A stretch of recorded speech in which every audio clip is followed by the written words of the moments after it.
जटाधरं पाण्डुरङ्गं शूलहस्तं कृपानिधिं सर्वरोगहरं देवं दत्तात्रेयमहं भजे।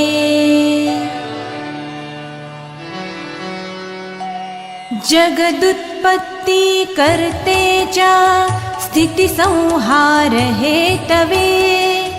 भवपाशविमुक्ताय दत्तात्रेय नमोऽस्तु ते, दत्तात्रेय नमोऽस्तु ते।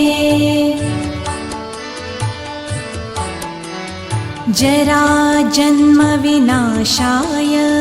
देहशुद्धिकराय च दिगम्बरदयामूर्ते दत्तात्रेय नमोऽस्तु ते, दत्तात्रेय नमोऽस्तु ते।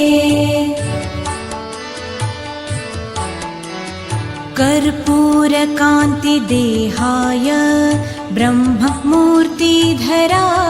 च वेदशास्त्रपरिज्ञाय दत्तात्रेय नमोऽस्तु ते, दत्तात्रेय नमोऽस्तु ते।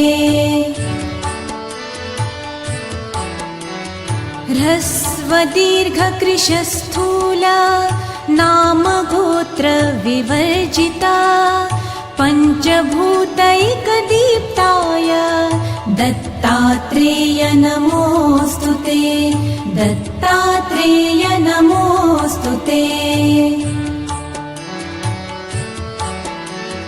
यज्ञभूते च यज्ञाय यज्ञरूपधराय च यज्ञप्रियाय सिद्धाय दत्तात्रेय नमोऽस्तु ते, दत्तात्रेय नमोऽस्तु ते। आदौ ब्रह्मा मध्ये विष्णुः अन्ते देवः सदाशिवः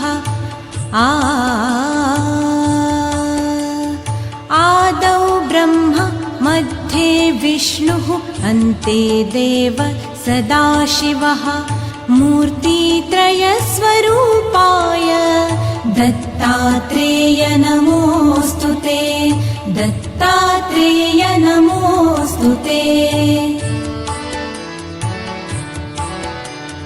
भोगाललाय भोगाय योगयोग्याय धारिणे जितेन्द्रिय जितज्ञाय दत्तात्रेय नमोऽस्तु ते, दत्तात्रेय नमोऽस्तु ते। दिगम्बराय दिव्याय दिव्यरूपधराय च सदोदितपरब्रह्म दत्तात्रेय नमोऽस्तु ते, दत्तात्रेय नमोऽस्तु ते। जम्बुद्वीपे महाक्षेत्रे मातापुरनिवासिने जयमानसतां देव दत्तात्रेय नमो